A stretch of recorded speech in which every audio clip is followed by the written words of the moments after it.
Thank you, Amardev, and my thanks to Professor Dhamija for organizing this program on interventions for effective industry institute partnerships.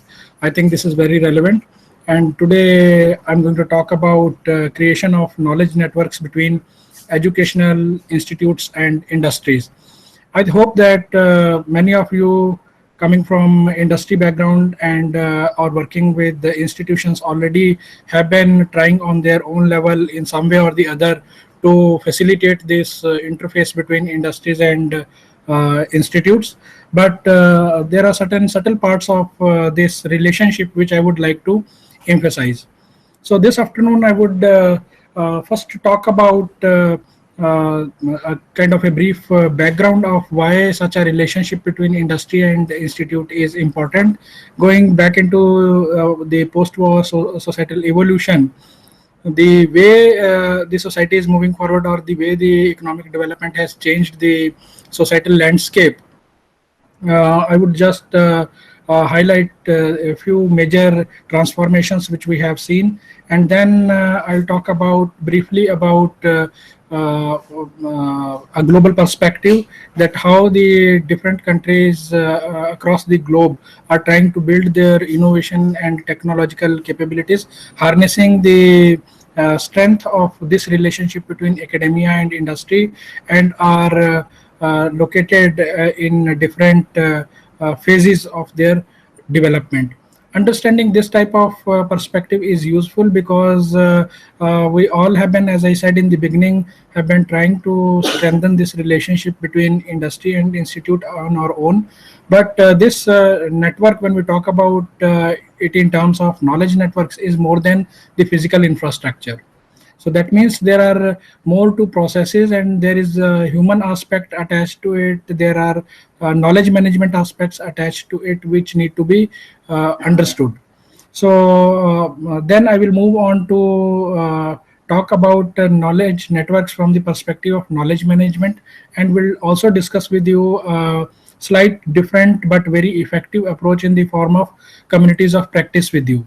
And then at the end of this presentation, I would just try to elaborate on some of the typical ways in which the universities and industries are trying to interact, or are collaborating with each other towards harnessing the towards leveraging each other's strengths. So with this, I just begin with the background. That is the slide in front of you, as you all can see. I'm particularly focusing on the post-war period. That means the post-World War II period, the kind of major transformations which have happened. The first significant change which we all witnessed was manufacturing-based industrial society, with I must say, huge leaps in the development of manufacturing technologies. The mega factories, or the emergence of big industrial clusters emerged throughout globe, and which led to a manufacturing-based industrial society producing uh, uh, mass products, or producing on a very big scale. So that is the first transformation which we have seen. And then we have seen the emergence of the service society. That means the services sector have also emerged in a very big way, and followed by information society with the emergence of information and communication technologies in the in the late 70s. Till this date, we have been witnessing exponential kind of a growth in this information communication technology, and the way the information is being shared, being utilized, and put to use. So that's what we are seeing. And this information society has also created positive spillovers for the service sector growth and manufacturing sector also. But the era before us is, if I have to use a term, I would say is the knowledge society. So that means graduating onto a higher plane. That means not simply we are talking about information, rather we are talking about synthesizing this huge data deriving information out of it, and further refining it to the level of knowledge that is going to be the future of our society. And many management thinkers, information thinkers, or the global leaders of the world have acknowledged this fact that the 21st century, it is knowledge that determines the health of all businesses, regardless of the fact whether they belong to manufacturing, service, or information sectors. So that means that is the type of overwhelming impact the knowledge is going to create to almost all spheres of our life. So we are yet to truly appreciate the kind of significant changes which are to happen. So I have just taken a few prominent management thinkers' a view on this, because I felt that they aptly capture the essence of what we mean by a knowledge society. As is in front of you, Peter F. Drucker, a renowned management thinker. Post-capitalist society is the knowledge society, where knowledge is not just any other resource. That means historically or traditionally we have been talking in economic parlance as land, labor, capital to be the factors of production. But in the era in which we are living and the era in front of us, the knowledge is going to be the most significant resource. It is not just another resource, rather it's going to be the most meaningful resource, and the knowledge worker will play the central role in the society. So that is the type of emphasis, or that is the type of importance the knowledge workers will have in times to come. According to Ikojiro Noneka, who also have contributed in a very big way as far as developing some good theoretical basis to understand the domain of knowledge management, the way he highlights this aspect of knowledge economy is: accumulation, creation, and assimilation of knowledge is the key to continuous innovation. That means it's a dynamic process, and that in turn leads to competitive advantage. So that means the organizations who can continuously uh, uh, transform themselves to become a learning organization by accumulating, by creating, and assimilating the knowledge, they will be able to continuously innovate, and they will definitely have competitive edge over their competitors. So that is the type of central role which the knowledge is going to play. So, since we have to talk it from the perspective of industry-university relationship, so one important, I must say, the objective of both type of entities is to bring forward innovations. So, a little bit, just a reminder on what do we mean by this concept of innovation and how it is different from invention, and where does the action lies. So for that, I am just reminding you once again the definition of innovation. Innovation can be defined as coming out with a new workable idea by combining various kinds of existing knowledge. So that means here again, even the knowledge is considered as the source of innovation. So that means by combining various kinds of existing knowledge and experience in a unique manner will lead to the innovation. Innovation is the transformation of creative ideas into useful applications. It is the process of doing new things. So in this way, it is very important to understand that knowledge is even at the base of this very important thing, which is going to be the driver of economic development in the new century, that is innovation. Knowledge is the foundation. So if we look at this invention versus vis-a-vis innovation, so we all understand it very well that invention is creating something new. That means creation of new knowledge. That means conceiving something new. So the idea behind putting this relatively simple slide is to show the work domains of both type of entities, that is university and industry. Primarily the industry universities lie in the first relationship, that is the creation of new knowledge. So that means where academia or researchers, science and technology, or people from different disciplines come together, they create new knowledge. That means they conceive new things, which is later on put to use by industry people. So industry is what is deriving its strength from its innovation capabilities. What is innovation? Innovation is transforming these ideas and resources into useful applications. New products or services or new processes are created. So that means it's an act. So historically, we have seen that there is a clear-cut demarcation between the line of action between both the type of entities, that is universities and industries. We have been we have seen that traditionally it has been universities' mandate to create new knowledge, while the industries mandated to put that knowledge into action, to put that knowledge for some application to develop products and services. But the idea when we talk about knowledge economies is that this type of a demarcation is getting blurred day by day, and definitely it has to be done away with, because more free flowing kind of a relationship should emerge between industry and universities if we really want to create the kind of knowledge networks we want to, and then again leveraging the kind of advantages which it can generate for all of us. So coming to global scenario, the current scenario is we are seeing that there is lots of economic integration, because whatever the economy I must say has been a very decisive force. Economic forces have been very decisive force in shaping the society also. So the type of major events or the major developments or transformations in the economic landscape which are happening are economic integration. We all know, we talk about globalization, privatization and liberalization. That means we are simply referring to much more integrated world. So in terms of almost everything, be it economy, be it culture, be it technology, or be it knowledge.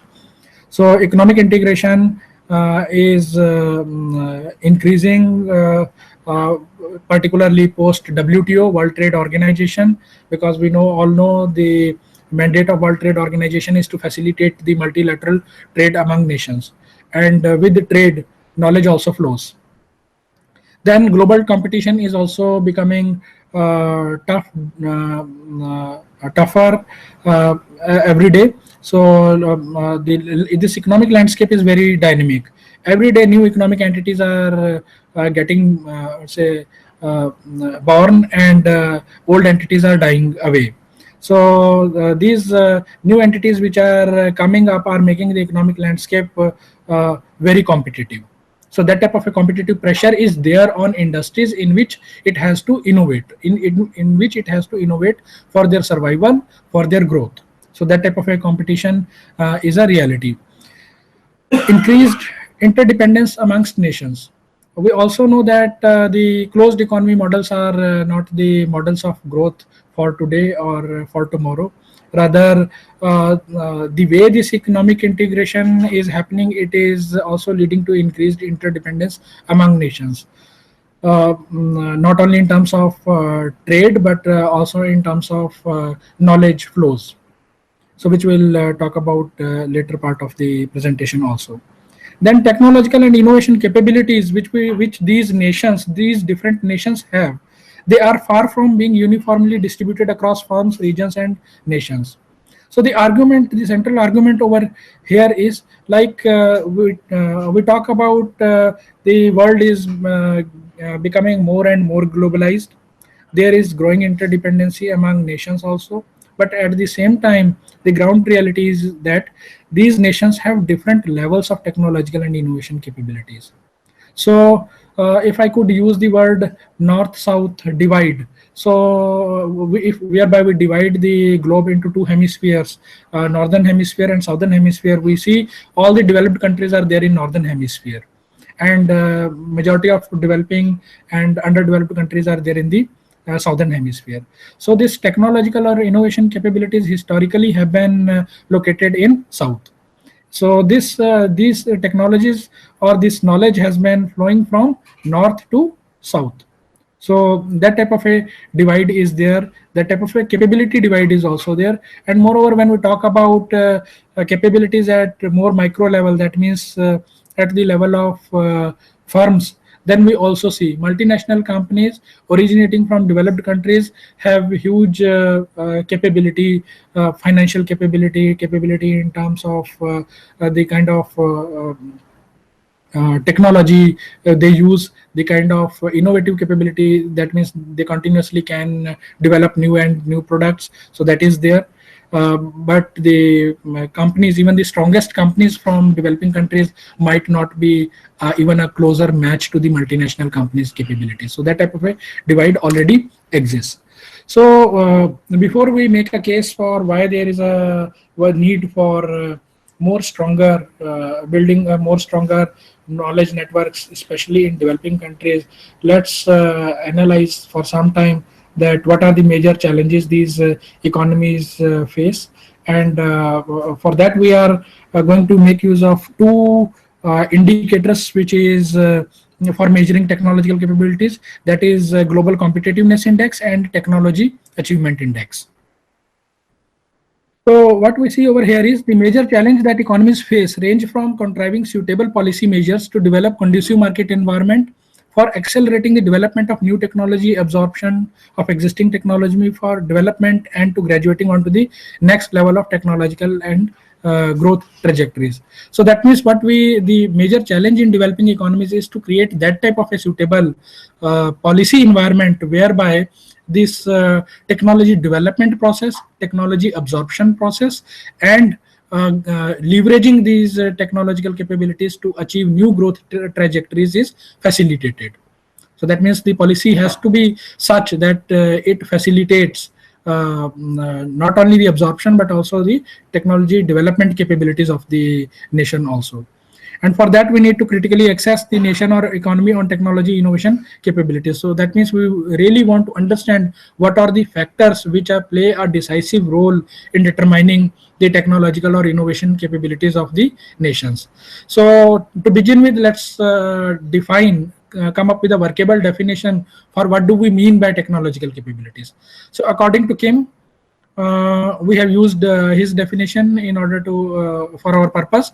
Technological capabilities refers to the ability to make effective use of technological knowledge in efforts to imitate, assimilate existing technologies, create new ones, and develop new production processes in response to changing economic environment. So that is what we mean by technological capabilities. So as I have shared with you, there are various tools, there are various agencies, various different types of frameworks used to measure technological and innovation capabilities. What we have tried to do is we have made use of Global Competitiveness Index and Technology Achievement Index, because though they are pitched as the best frameworks for different purposes, but here I am making use of both of them in order to complement my story. You know, they complement each other to the story which I want to narrate in terms of how to measure the technological and innovation capabilities. So let us look at this metadata, like Global Competitiveness Index. The agency which develops it is World Economic Forum, led by Michael Porter, using Porter's framework, and the report which it comes up with is a Global Competitiveness Report. So you can always search it, and if you want to have more in-depth kind of information about these reports. Technology Achievement Index, the United Nations Development Program is the agency. Then it is a part of a Human Development Report. So the structure of Global Competitiveness Index and Technology Achievement Index is like this. Global Competitiveness Index focuses more on what type of institutions these nations have, what type of infrastructure.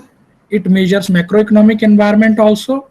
It measures health and primary education, higher education and training, goods market efficiency, that means how efficient the goods market in these nations are, then labor market efficiency, while the technology achievement index has a specific focus on technology.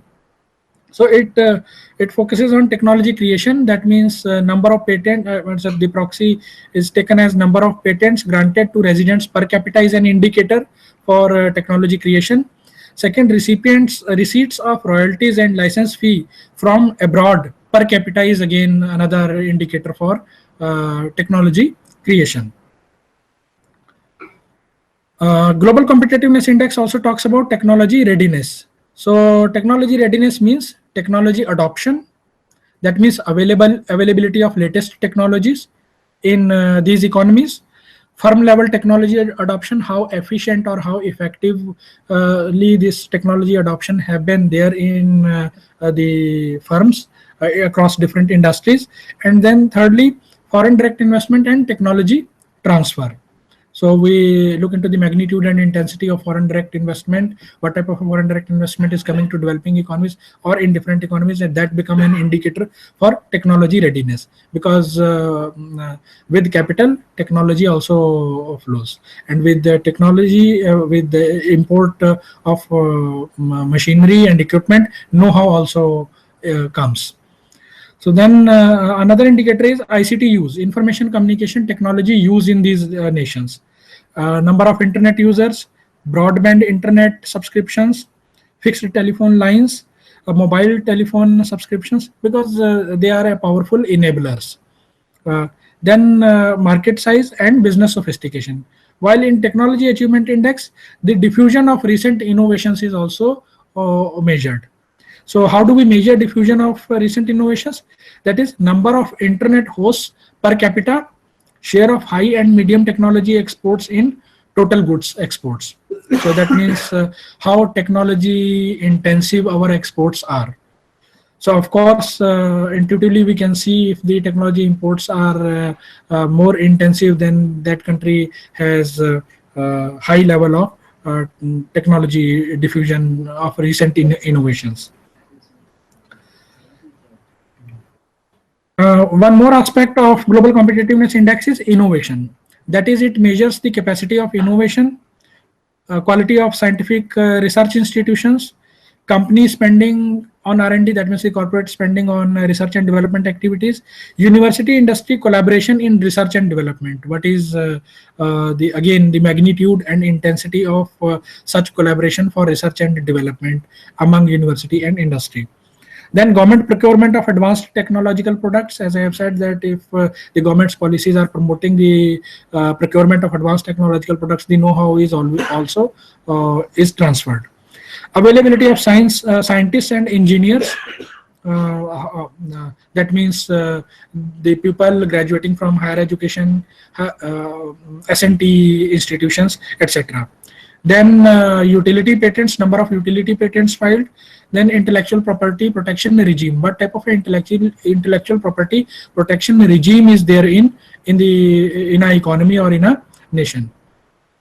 So here I would just like to deviate a bit from my flow in order to emphasize, because all these factors are ultimately going to become a determinant of whether we'll be able to create that kind of a vibrant knowledge network between industry and university that depends upon all these factors. You know, if the intellectual property regime is weak, people will be afraid of sharing their ideas because they feel that ideas may be stolen, or their technology can be copied or imitated. They might not get the desired benefit to keep them incentivized and motivated. So these are some of the factors which, apart from the physical infrastructure and other things, matter more. So on the other hand, technology achievement index also takes care of human skills. That means how the human skills is measured: mean years of schooling in the population aged 15 and above. That means people above 15 years of age, what is the average years of schooling they have received. So that becomes an indicator for human skill. So here we are assuming a direct relationship between the number of years of education and the level of skill which people might be possessing, which which can be debated also. Gross tertiary science enrollment ratio also. is an indicator. That means how many people are going for higher education in science and technology. So, we still believe that this ratio might be very low. And what to talk about, because then the next level of discussion would be the quality of education, the quality of S&T education which these people might be getting. Because simply numbers doesn't reveal the complete picture. Rather, what matters is the quality of science and technology education in the country also. So this is the way these two indexes are trying to measure the innovation or technological capabilities of nations across the world. So I think I have already talked about global competitiveness index covers both factors responsible and their outcomes in the form of transition of an economy, while a technology achievement index provides a categorization of the countries as a leader, potential leader, dynamic adopters, and marginalized nations. This would be a bit clear in a moment. So let me just quickly move on to this global competitiveness index and capability link. Like the pillars for capability would be basic requirements. That means basic requirements, efficiency enhancers, and innovation and sophistication. We can categorize all these factors which we have so far talked about into these three broad categories. That means some of these are basic requirements, such as institutions need to be there. Without institutions we cannot expect or anticipate that the capability will be developed. So that's why institution, infrastructure, macroeconomic environment, health, and primary education are the type of basic requirements for building such a capability. The factors which can augment or which can play a very significant role are referred to as efficiency enhancers. Like, for example, higher education and training.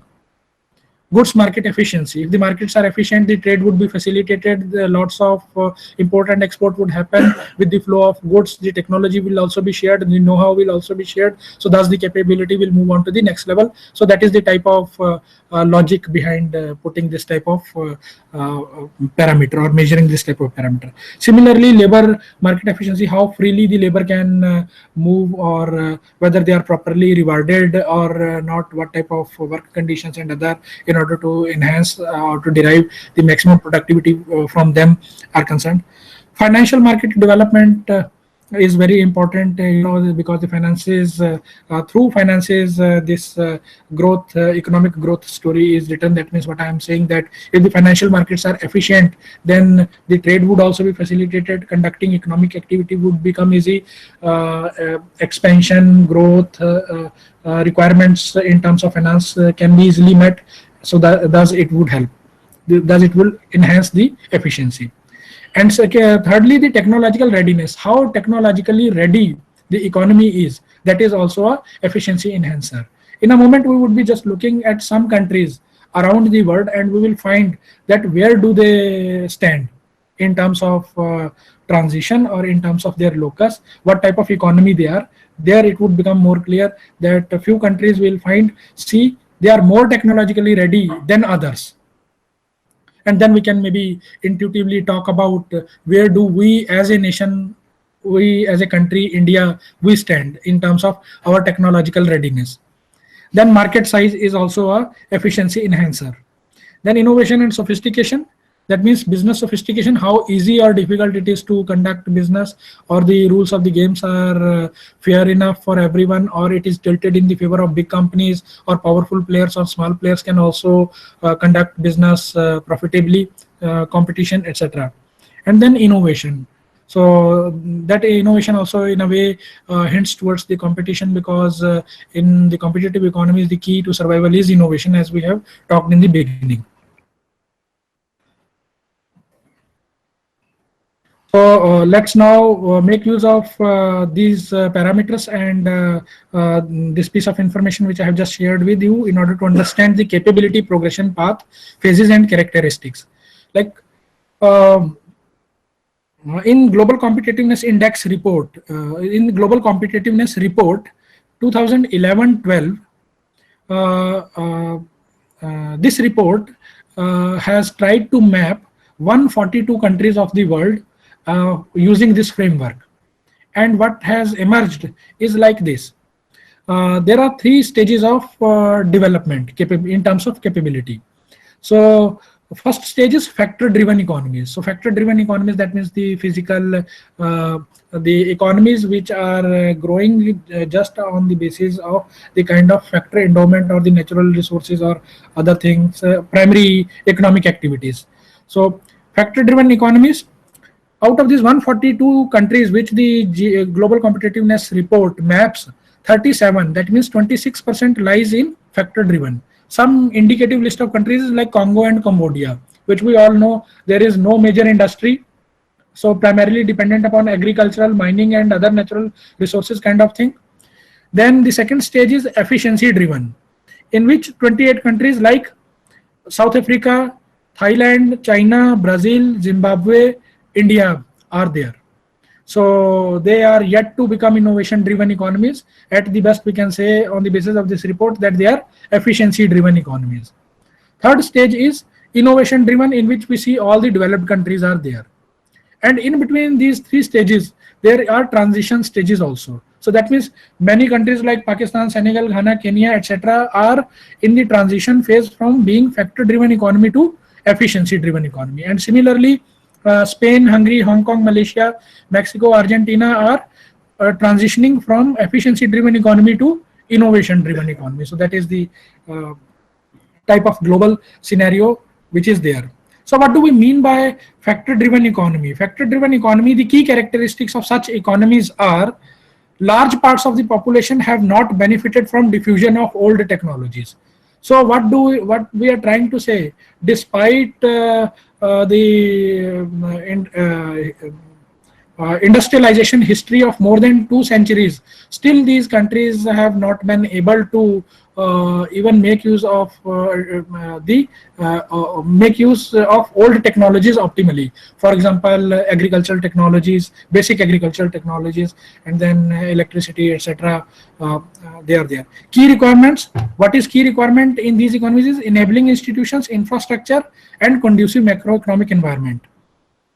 So then efficiency driven economies, the efficiency driven economies are the dynamic adopters. So the key characteristic of such economies are they are dynamic in the use of new technology. And as we have seen, India is categorized as efficiency driven economy, and we all can see that how proactively we have embraced the information communication technology in the last 2 decades, and this has led to the development of our IT enabled services sector and other sectors of the economy also. So that means we are pretty dynamic, if I have to use the term, in the use of new technology. Most are developing countries with significantly higher human skills than the fourth group. That means we all know that though there are many lacunae in our education, higher education system, but still Indians, we as people from India are appreciated for the kind of skill set which our youth possess, and they are writing success stories across the globe. So we all know it. Key requirements are efficiency in goods and labor market, financial market, and technological readiness. So that is the type of requirement if we really want to move from efficiency driven economy to innovation driven economy. So what is innovation driven economy? So these are the leaders, global leaders, and making use of cutting edge innovation. Technological innovation is self-sustaining in those economies. These countries have high achievements in technological creation, diffusion, and skills. So we have all have seen the kind of countries which are there, which fall into this particular category. So after analyzing this global landscape, I think this clearly makes that we definitely need to do a lots of things if we really want to become, we really aspire to become a knowledge economy. And one of the things which could be done is to building technological and innovation capabilities. Now the question comes how these technological or innovation capabilities can be built. So there are divergent approaches towards it. Before we talk about it, I would just like to quickly also share with you, like this is what we all know, that opportunities exist through change. That means there are various sources of innovation. So the innovation could be from scientific knowledge, development of scientific knowledge, or making use of old scientific knowledge. Then industry changes, the way the industry is evolving or is transforming, that is also creating lots of scope for innovations. Then market is also very dynamic and continuously is in flux, so that is also creating lots of scope for innovations. Then process innovations or process change could be one source of innovation. Demographic changes, the way the world's demographic profile or the demographic profile of certain nations is changing, is making case for new innovations. For example, like Europe and Japan are very fastly becoming aged economies. Like their significant population is in higher age brackets. So that means those economies would have different types of requirements, requirements. So that is calling for lots of innovation in that sense. Product innovation, service innovation, and institutional innovations might be required to sustain those type of economies. Demographic changes, changes in perception, unexpected occurrences, incongruities, social and cultural changes. So these are some sources of innovation, and some conditions which are required to become a successful for a successful technological innovation is like you need visionary leadership. Because leadership is important in order to direct or channelize the required resources in a proper manner. Then leader need to carry out all the essential tasks. Sufficient number of potential customers should be there. Realization about innovations value addition to society is must. Cooperation and synergy amongst all the crucial players. So this is very important because in the later part of the presentation we are going to talk about at least the cooperation, the requirement of cooperation and synergy between two important players, that is university and industry. So I would be covering the slides rather fast, or maybe skipping some details, because Amardev has assured me that these slides would be available with you and they are relatively simple. I'm just trying to make use of them in order to strengthen my point. So and you know, innovation is a very risky business. So you know what goes into this process is existing knowledge as a process input, then idea generation, incubation, prototyping, launch, and the creation of new knowledge. This we all know. So we make use of the old knowledge and we try to experiment with, we generate ideas, we test these ideas or these hypotheses, and thus the new these hypotheses are accepted or rejected, and thus new knowledge is created. We all know it, and it requires lots of effort, time, and money. So if we look into the innovation by industry, there is a clear-cut importance for strategy. Why this strategy is important? Because to be successful at innovation, firms need carefully crafted strategies and implementation process. Because innovation funnel is like this. So these values which are given over here are just indicative. What is over here is like some 30,000, some numbers are assigned. A large number of ideas are generated, and then as these ideas are tested, you know, very few at the end become successful. You know, many ideas, a huge amount of ideas or a large number of ideas, they die down in the process. So but testing each idea requires money, effort, and time, as I have shared with you. So not many industry players would have that type of a luxury to have that type of a resources to test every idea which might come to their mind, isn't it? So they need to be very selective. They need to have a clear-cut strategy in order to become successful. So transforming creativity into an innovation, there are different type of approaches, like science push approach that suggests first there would be scientific discovery, then invention and manufacturing, and then marketing. You know, that means first we have understood the science behind it, and then we have applied this science to develop something new, which could be a product or could be a service or could be a means to address a particular problem. And once we have seen that this solution works, it is produced, marketed to ultimate customers. But that is the classical view, that is the traditional view. But the way we have been seeing the exponential growth in the type of products and services which are coming to the market, one of the factors has been demand pull. innovation, whereby the customers play an active role. In the earlier model, the producer was leading this innovation process. Here, the customer is leading. And we have seen in recent times that even companies are trying to proactively tap into customers' mind to know what is required, and then accordingly developing that type of a science using which they can develop products and services. So that is a demand pull approach. Most current researchers argue that innovation is not so simple, even though we have talked about that a traditional approach was like science push and the modern approach is demand pull. Even this understanding is not enough, because innovation happens in a variety of ways that we need to understand, and variety of it comes from variety of sources and follows a variety of paths. So in a moment we will be just talking about it. So for example, this is one view. I have taken this from Ecovid's paper. So this is about non-linear and net-like hexagonal model of technological innovation. So what we are trying to say, this dotted circle is the natural and social field space. Fine. So natural and social field space, that means the planet or the system in which we are living. Fine. So with all its physical attributes and human living and non-living together, knowledge attributes, everything together. So it is there. So what is happening? Historically, it was suggested that research and development would lead to some scientific discovery, and discovery would lead to some invention, and then the products would be developed, isn't it? So, but this non-linear view, we all can see, the innovation can come from any source, research and development, even from science, technology, production, marketing. So from anywhere, or it can follow a variety of paths also. That means from science to R&D to production, or technology to production.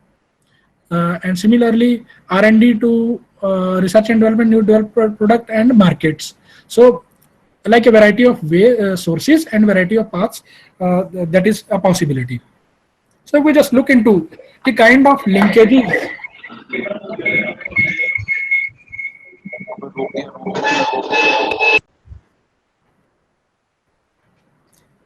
So if we look into the linkages, so this data is a bit old, but you know, the nature of linkage, it is good enough to give us some idea. Firm linkages with customers, suppliers, competitors, and complementers. If we look at what is happening in different parts of the world, so in North America, the firms collaborate more with customers and suppliers than universities, isn't it? So rather, this is everywhere. You know, in Europe it is more with suppliers than customers, and in Japan, firms collaborate more. 52% firms collaborate with customers, and 34% collaborate with universities. So that means this table in a way gives us an idea about that firms are not innovating in isolation. Rather, they are collaborating with other stakeholders, and these prominent stakeholders are customers, suppliers, and universities. And this type of a relationship is very common across the globe.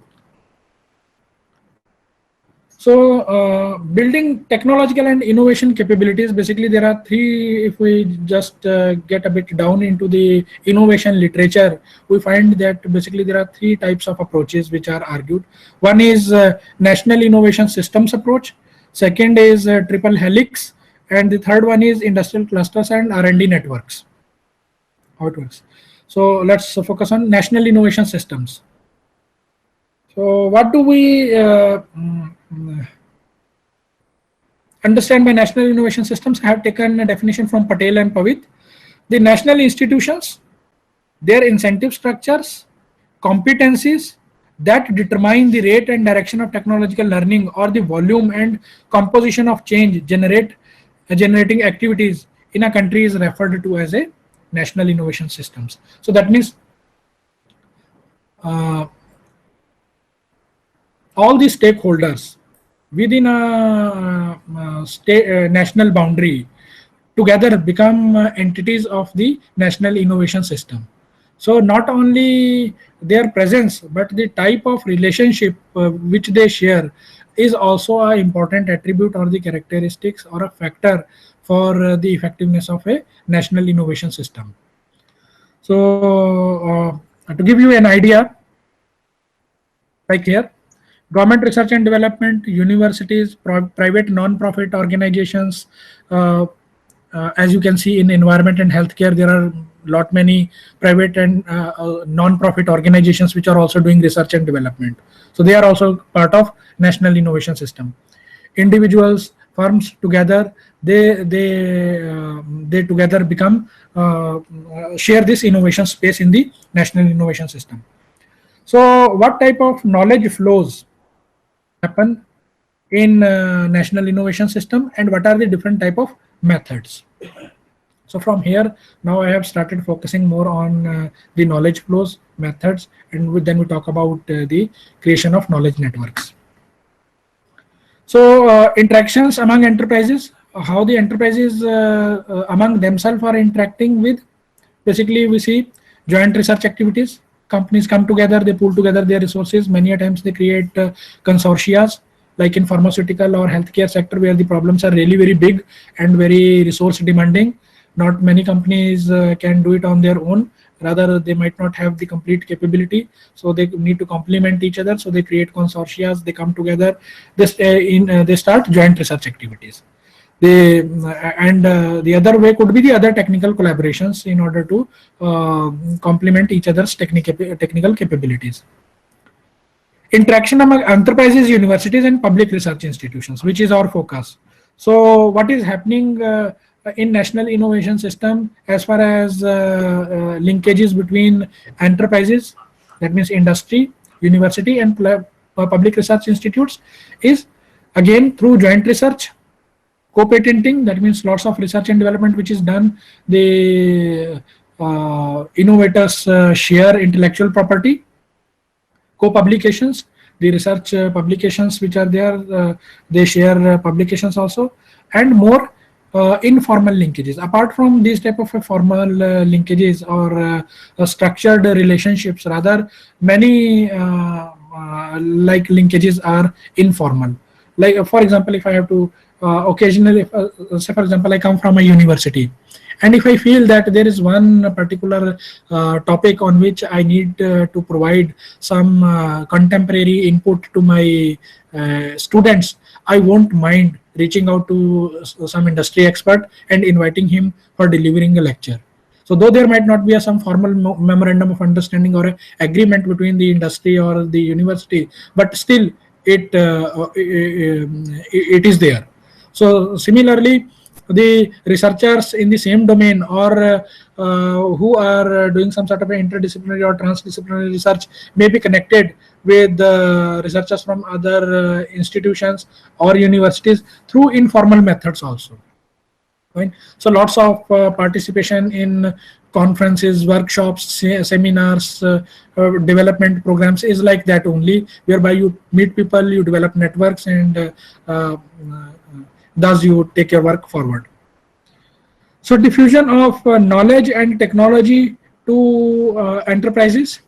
So how the knowledge or technology is diffused in enterprises. So industry adoption rates are rates for new technology. So the clue about how effective this has been, that means the new science or the new applications which are developed in research and development centers, they are transferred to technology. So whether they are effectively transferred to industry or not can be measured through the diffusion rates. So, and then diffusion through machinery and equipment. When these plants and plant equipment and machinery are sold to designed, developed, and sold to industry, then also knowledge is shared. So here I would just like to share with you my experience of working closely with of studying closely one of I must say science and technology cluster in India, You all know Lucknow is a biotechnological cluster. So Lucknow is biotechnological cluster because a number of biotechnology or agriculture related institutes are located over there. To name a few, uh, Institute of Paleobotany Research is there, National Botanical Research Institute is there, Institute for Industrial Toxicology Research is there, Central Drug Research Institute is there, Central Institutes for Medicinal and Aromatic Plants is there, Central Biotechnology Park is there, Sanjay Gandhi PGI is there, Lucknow University is there, B.R. Ambedkar Ambedkar University is there. So you can see, and all these universities have their own teaching and research departments. So that means lots of people with a similar type of capability are in a very close geographical proximity, are working in a very close geographical proximity. So the type of knowledge exchange which is happening, the possibility of knowledge exchange which is there is essentially enormous. Whether it is tapped to optimal level or not, it's a different question, but the potential or the possibility is there. And similarly, the technology institutions which are developing new technologies, they can work with NGOs, they can work with farmer groups or other stakeholders to pass on this know-how or technology to them also, or to the industries working in these areas. So then personal mobility is another method for knowledge flow. So personal mobility, movement of technical personnel within and between the public and private sector. You know, people with knowledge, people with potential, uh, they have these type of avenues available that they can work in interdisciplinary space, multidisciplinary space, and can switch roles or jobs. Like for example, our university, the Thapar University from where I come, it facilitates academia to go and work with industry for some period, and similarly people from industry can come to university and teach a course. So that type of a mechanisms are there, which are formal or informal also, but this personal mobility helps in knowledge flows. So the contribution of national innovation systems which are expected are that it will promote entrepreneurial activities, that if all these entities, university, public research, private research institutions, NGOs, industry, enterprises, they work with each other, this will definitely promote entrepreneurial activities, knowledge development, new knowledge would be created, knowledge diffusion through networks also, as I have just cited the case of CMAP and other institutions working with the industries to transfer the technology, and resource mobilization also. That means they can pool together resources, or they can mobilize the resources whereby they can they see potential for knowledge creation. So the second approach is triple helix. So triple helix approach is based on the premise that firms don't produce innovations in isolation. So in the earlier model national innovation systems approach, we have seen that there are different entities with their clear-cut demarcation of their domain, and within their domain they are trying to do their activities and then share or link or collaborate with others. But in triple helix model, the assumption is or the premise is that the firms don't innovate in isolation. Rather, it captures the relationships between industry, academia, and government agencies. So what type of a relationship exists between industry, academia, and government? And it also traces the dynamicity inherent to the interplay between knowledge intensity, industrial activity, and institutional control. So why? Because a few things can be easily mapped in this slide. Like for example, when we talk about academia, we are referring to knowledge intensity. When we talk about industrial activity, we are referring to industry. When we talk about institutional control, we are referring to the role which the government plays. So, this is adapted from Ecovij and Ledesdorf. So the triple helix mean to say the innovation systems can assume different configurations. For example, hereby the state or the institution, state is creating such an institutional framework whereby academia and industry are there, while in this static model of university industry government relationship. While in the second model, it is a laissez-faire model. That means they operate more or less like independent entities, but they are connected with each other.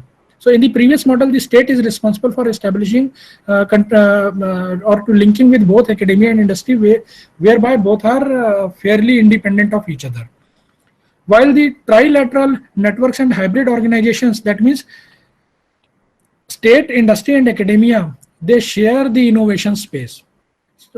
Maybe state in a few domains, the state and industry is working, in others industry academia, state academia, or state academia industry. So these type of possibilities are there. So this is what the triple helix configurations approaches. So a bit elaboration on this.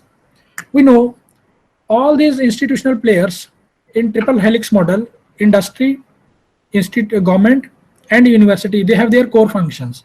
So they have their own core. So this core comprises of personnel, information, and product circulation, and which is, that means it is contributing towards human resource, science findings and technology inventions, spin-offs and startups.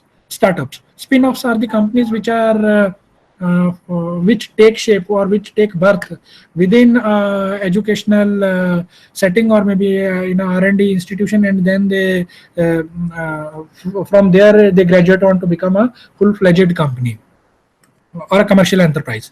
So then government core is funding, funding, putting in place the right type of policies and laws, and creating information networks. And in industry core, it is goods. They produce, they are basically control the production systems. So goods, taxes, R&D investment, and venture capital. So what is happening? A lots of circulation of personal circulation, information circulation, product circulation is happening among all these entities. So what is important over here is that this regional innovation organization, the role of regional innovation organization for developing a regional strategy, and role of regional innovation institutions as a driving force for augmenting the collaboration projects and collaborating networks. So that is the model of triple helix. So there is another approach towards building these innovation and knowledge or technological capabilities, is industrial clusters and R&D networks. So what is a network? According to OECD definition, networks of production of strongly interdependent firms, including specialized suppliers, knowledge producing agents, and customers linked to each other in a value adding production chain. So that means they are the set of independent firms who specialize in their own domain, but they are linked with each other, that they create value. So that means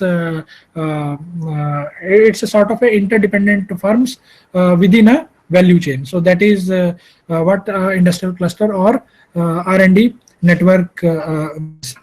So the mandate of an innovation cluster is to constantly deliver technology and innovation of economic value emanating from such a relationship. So let me here give you some examples of industrial clusters, or maybe some R&D networks might also be existing within these industrial clusters. We all know Ludhiana is a medical or surgical equipments cluster. Ambala is a scientific equipments cluster. Jalandhar is a sports good cluster. And Amritsar, Ludhiana again is a hosiery cluster. Firozabad is a glass cluster. Kanpur is a leather cluster. So that is what we. So what, yeah, if we look in terms of the definition which we have just said, that means lots of interdependent firms are located in a close geographical proximity, and they in such a way that they leverage each other's strength. So that is the premise of industrial clusters, and that's why lots of emphasis and support is provided by the government to promote these clusters, because we know these clusters would have some agglomeration advantages. That means a particular type of industry may require may have some specific infrastructural requirements. So by virtue of located in a being located in a one cluster or in a close geographical proximity, for infrastructure providers it would be easy to cater to the requirement of that clusters, and the cluster can also have economies of scale on the utilization of these type of resources. So that's why that's the idea behind creation of special economic zones or export zones or things like that, which many countries have successfully used. So in our country, still SEZs is a debatable topic, because the way the SEZs have been selected, that means the locations have been selected, and many more issues around their management and the policy or infrastructure support is concerned. But the China has been one which has really been able to utilize it for its advantage. So the typical technology acquisition mechanisms, if we look at, basically they can be divided into two types of mechanisms. One is market mediated transfer, and another is non-market transfer. So what is market mediated? Trade in goods and services. So we all know that goods and services are traded in a marketplace. There is a market for it. So that is a market mediated. Foreign direct investment. Licensing, that means licensing in and licensing out. Joint ventures is another market mediated transfer mechanism. Cross border movement of personnel, people moving from one country to other, so lots of knowledge exchange, lots of such things, capability exchange happens. So capability transfer or development happens, is facilitated by this movement of personnel across the border. Non-market transfer is imitation and reverse engineering. So that means the firms trying to imitate the competitors of the product in the market in which they might be interested in, is a non-market transfer. Employee turnover, employees moving from one organization to another, since they have the know-how how to make the product. So simply that is moving, and that is there is no transaction involved in the this type of a transfer of know-how from one organization to other. So that is, therefore it is non-market transfer. And the published information in journals, test data, patent applications, etc. is again a non-market transfer of technology. So many a times we just come across a good piece of scientifically written paper or a technical report or some technical document whereby we get an idea of how to develop, how to do certain things. So that is an effective method of technology acquisition, but it's a non-market transfer. So innovation in collaborative networks, how it happens? Technology clusters are regional clusters of firms that have a connection to a common technology, like I have just mentioned a few examples with you, because they all are working in the same type of economic activity, so they have a common technology connection. So I think I have already elaborated many points, but let me just check if anything which still needs to be, like cluster can lead to infrastructure improvement. Cluster of firms may make local labor pool more valuable by giving them experience that is important. So for example, if somebody has worked in a particular cluster and moves to a similar type of a industry job somewhere else in the world, it gives them him certain advantage. For example, we all appreciate the fact that this IT guy has came from Silicon Valley.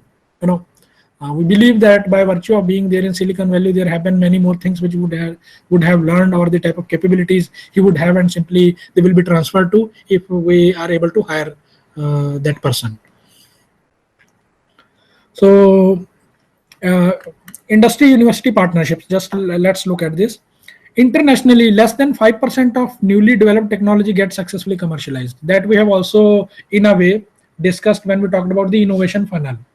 That means lots of ideas are tested, but only few become successful. Similarly, even if it is successful, so only 5%, this is an estimate, an estimate is subject to so many limitations, but anyway, less than 5% of newly developed technology gets successfully commercialized. That means there is lots of potential that these R&D institutions or academic institutions might have so many good ideas, so many pieces of robust research works which are yet to be translated into some sort of a technology. We talk about all these technologies like microwave, or for optical fiber technology, or for telecommunication, many other technologies. There have been a huge gestation period. That means before they were actually put to use, there was a time lag between when they were invented and when they were applied in the industry. So similarly, it might not be of great surprise if we tomorrow come to know that the product which we are using is a technology which was invented some 40 years back. So because the translation rate is very less, and we need to, one of the reason why we need to have this type of knowledge network in order to augment the space of translation between from knowledge creation to knowledge utilization. So industry involvement in technology development and R&D in knowledge institution is must. So that they should not work in silos, because that type of a model is not going to work. As I said, the closed economy model is not the model of the day. Rather, trade or more open economy is the future of economic development. Similarly, gone are the days when a scientist was happy in his lab and an industry person or a businessman was happy in the marketplace. Now they both need to look at each other, rather than both need to work with each other if they really want to survive or become successful in future. So industry's involvement in technology development and research and development is must from the stage of initiation itself. That means it is not, when we talked about science push model, there we talked that first it's scientific discovery, and then comes invention, and then comes the product development stage, and then it reaches the market. So that means the process is waiting for marketers feedback till the time the product is developed, so which is a huge cost. If the product fails at that cost, lots of resources, time and effort is wasted. So the good model would be you seek their input as early as possible. So be open or to have that type of a feedback mechanism. So that is a research partnership model should be there. R&D organizations and academic institutes should collaborate on a complementarity basis to bridge the gaps in the lab market stage. So that means both the institutions need to work in tandem. And this phenomena has already started long back in developed countries, but in our country also it has a quite a bit history. Many academic institutions or R&D labs, particularly the public research and development labs, have technology transfer offices already established with them. So which in a way proactively seek such I must say avenues whereby the scientific knowledge can be used to develop products, and these products are become successful commercial product into market. So that is there. Industry interaction be included in faculty scientist performance evaluation. This is something which many developed countries have already started with, but lots of debate is around this thing, because of the reason university and industries have different mandate, and we all understand universities, by virtue of becoming educational institutions, they are these knowledge providers. Their job is to create knowledge and disseminate knowledge. So profitability is yet to be accepted as a parameter for their success, while the industry, the sole plank on which the performance has been measured in the past so far was the profit. So that means industry's parameter is performance parameter is profit. Industry's performance parameter is how effective it has been in skilling and training the human resource of the country. So which are two different objectives. So simply this type of performance evaluation, though we see lots of merit in it, but we surely need to think more and debate more before we treat this path. Then similarly, effective interaction with knowledge institutions should add value to executive performance in the executive performance in industry. Similarly, the this increased interaction of knowledge institutions should also add some value. This is again one subtle reasons why the university industry partnerships don't move beyond a certain level is like both academics and the corporate world, corporates are as if they are living in two different worlds. The people knowing it all kind of a syndrome is on both the sides.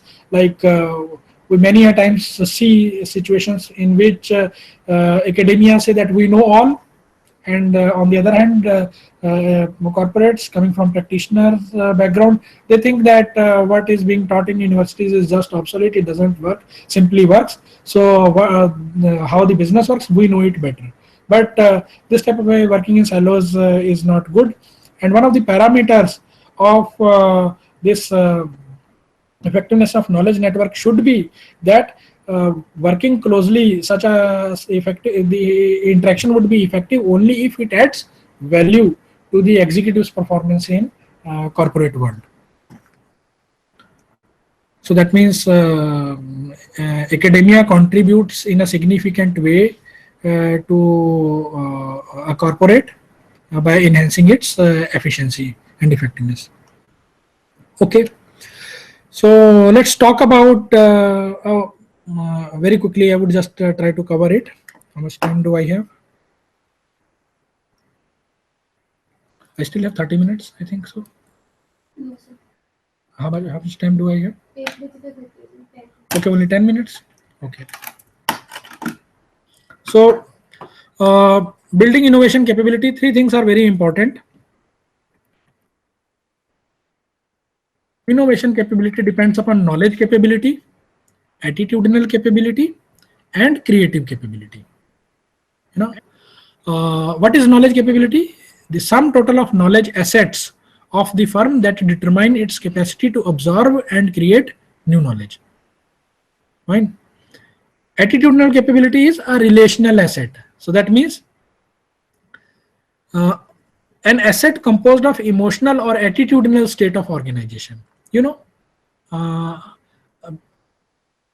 Let me just give an example, maybe that despite owning very good knowledge capabilities in terms of knowledge assets and the capacity to absorb and create the new knowledge, still many firms are not able to harness it, because the kind of environment with the culture, organizational culture might not be that conducive in order to harness the full advantage of such assets.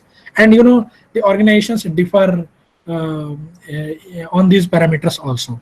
So therefore attitudinal capability is also one important thing, because it acts as an enabler for creating knowledge in the firm. Like we say, the most creative organizations are YouTube, Facebook, or what else? Google. And you would have seen their office spaces, etc. It's very much free flowing, and you also have seen the offices of a bank or financial institution. So it's much more structured cabins, and people are have their specific desks, specific roles. They are not allowed to talk to each other. So because they and which one are the most creative ones? Where the more freedom or more value is given to the way these assets are interacting with each other. Creative capability is the ability to bring together various types of knowledge in a novel manner, is what the capability represents. It comprises tools, techniques, and enablers. So there are lots of work around this thing, around developing each type of capability. For example, I'm just quickly showing you building knowledge capability, networks, R&D investment, multifaceted development programs, diverse workforce, customer knowledge. This defines the knowledge capability. And attitudinal capability, that means awareness, playfulness, attitudinal openness, and curiosity. In some organization, the curiosity of employees is curbed, while in other it is promoted. So you can simply, we can intuitively say, where they find more freedom, these type of organizations will be more creative. And lots of reforms need to be done, or other entrepreneurial approach is required to convert universities into creative spaces. Though we say that universities, young people are there, but think about our processes, our pedagogies, our curriculum, etc. They are so static many a times that they don't leave some scope or some space for creativity. So that means if we really want to harness that type of thing, we need these type of reforms. And so goes for the industries also. And there are many examples on the other side also. There are universities, there are industries who have been doing this and have been successful in creating such an atmosphere. Creating techniques, communication, and innovation space. So that is the creative capability. Together, this knowledge, attitude, and creative capabilities determine the innovation capabilities.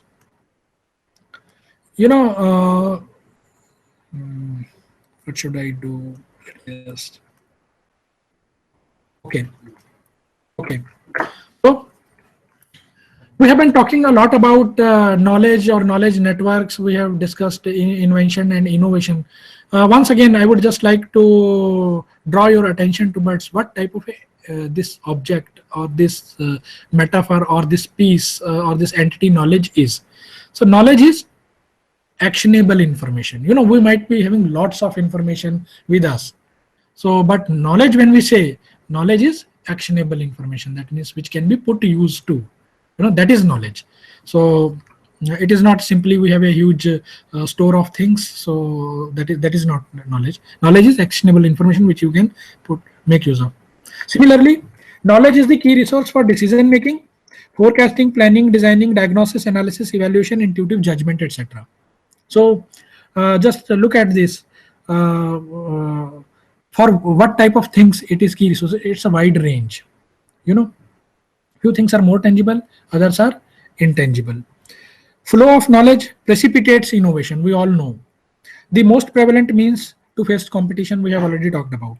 So let's bring in knowledge management perspective before we talk about knowledge and networks. A comprehensive definition, for example, I would say I should have written a workable definition, but anyways, it's comprehensive for the time being. Knowledge management is about providing a mechanism of creating, capturing, transferring, sharing, and integrating the tacit, explicit, and cultural knowledge within and outside the organization and applying them as a strategic resource to gain competitive advantage. So that is what the purpose of knowledge management is. So primary goals in a knowledge management system is sharing the best practices and experiences. That means focusing on making known and accessible knowledge that already exists. Second, thrust on knowledge innovation, creating new knowledge, and transform organization into a learning organization. So that is I would say the most significant aspect of knowledge management. It is not a static process, rather it's a dynamic process. It's the beginning of the process which transforms you into being a learning organization from there onwards. So there are two attributes of knowledge. We all know one is explicit and other is tacit knowledge. So explicit knowledge is whatever is codifiable. That means what is written in books, monographs, technical reports, etc., etc., documentable. That can be, if I simply give you a book, you can read it and you can understand it. That type of a knowledge is explicit knowledge, because what I want to say has been said, and you can reading it, you can understand it. So often read as a formal knowledge. Similarly, Tacit knowledge, or not similarly, it's different. Tacit knowledge is resides in the minds of people, also referred to as informal knowledge. Why I have bought these two pieces over here, because we need to understand when we talk about uh, creating knowledge networks between university and academia, then essentially we are going to talk about exchange of knowledge, and then lots of knowledge which we are trying to exchange is tacit in nature. you know Whatever could be codified has already been codified. That is easy. So simply some scientist has written a research paper, worked out, developed some technique or developed some machinery, equipment, blueprint, etc., and it is given to a practitioner in industry, a engineer or a production manager or a businessman. By reading that document, he can develop it, he can do it. But is there any way, is there any piece of information which can convert, which is missing and is important for making this industry a learning organization? Is there any piece of information missing? Sorry, I forgot that this is not an interactive session. It's so I'll have to answer. So the answer is like the process with which this new science has been developed. It is not transferred. It is still in the brain of the scientist. So even if this document is, if this blueprint of a machine has been given to the engineer, to the best engineer in the industry, he can develop, he can improvise upon it, but that some degree of science is still not transferred by this document. So that is the tacit knowledge. And the emphasis in knowledge management domain is to codify, to make more and more tacit knowledge explicit. So we all are working, it's our endeavor to how to codify the knowledge which is tacit. But the challenge is some degree of knowledge will always remain tacit. So let me give you an example. We all know, we all can see this very clearly in the domains of art and creativity. Like you look at sports person, you look at musician, you look at painter. Once they have made a painting, we all can see it. And the message he is trying to communicate, we can read it. But what was going on his mind when he was painting like that, when he was playing like that, when he was creating music symphonies like that, it is not simply transferable. Even if I do apprenticeship for 10 years with A.R. Rahman or any other great musician of the world, the next time you are going to give us the same lyrics, we both are going to compose it differently. I can't just imitate the A.R. Rahman's way, because this is something very unique, person specific. So that is tacit. So similarly, to make this knowledge networks more vibrant, we also need to pay some attention towards it. So in today's interconnected worlds, networks are important. Knowledge networks are the collection of individual teams who come together across organizational, special and disciplinary boundaries to invent and share a body of knowledge. So there are 4 goals for knowledge network. One is coordination. University industry, keep university industry context in mind. Coordination, learning and innovation, translation and local adaptation. That means whatever science is created maybe in university abroad, and we as an industry working over here, or some industry coming to us for some solution, we want to use that piece of knowledge for local adaptation or translation of that science into some application, and support to individual members. So the effective knowledge network framework would be, we should focus on outcomes. Then depending upon the type of outcome we want, behavior, dynamics and design of networks is important. So in designing network for success, leaders shared theory of change. Somebody should, I would say, lead the network and communicate this idea of what this network is meant for. Objectives, outcome and purpose has to be communicated clearly.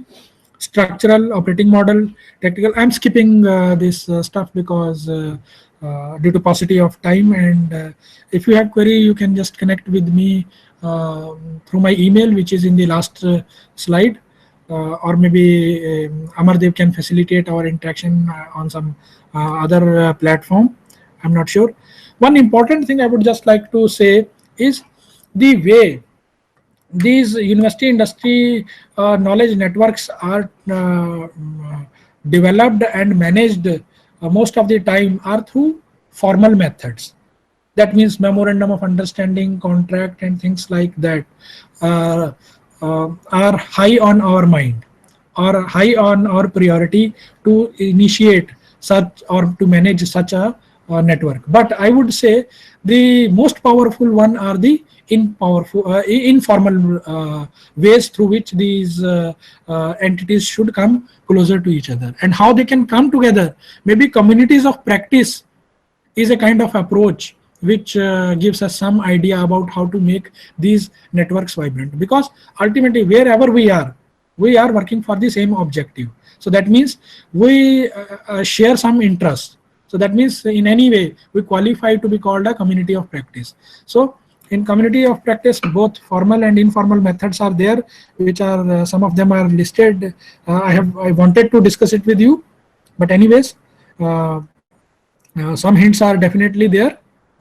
So let me just quickly finish within 2-3 minutes. The typical industry university relationship are training and placement. We all know summer internships, job placement, assignment projects. So and they should be approached in a way that as if we want to derive the kind of advantage from any network. So what I'm trying to say is it should not be restricted only to securing more and more summer internships, more and more industry relevant projects. Rather, the knowledge flow should be knowledge should be the centerpiece or the core theme which on which the focus should be. Curriculum development, industries engagement in curriculum development should be there. The universities are keeping people from industrial experience on their board of studies, who keep on amending or contemporizing the curriculums. Commercialization, technology transfer offices are there. Experiential learning should be facilitated. Knowledge management systems should be put in place to manage industry university partnerships. Complement R&D resources, new knowledge creation, new science and technology, innovation synergies, entrepreneurship, skill development, new venture creation like business incubation centers, technology business incubators. So these are uh, also some way of networking or collaborating with the industries. So thank you very much. With this, I finish my presentation. So if still we have some time, we can take up some queries.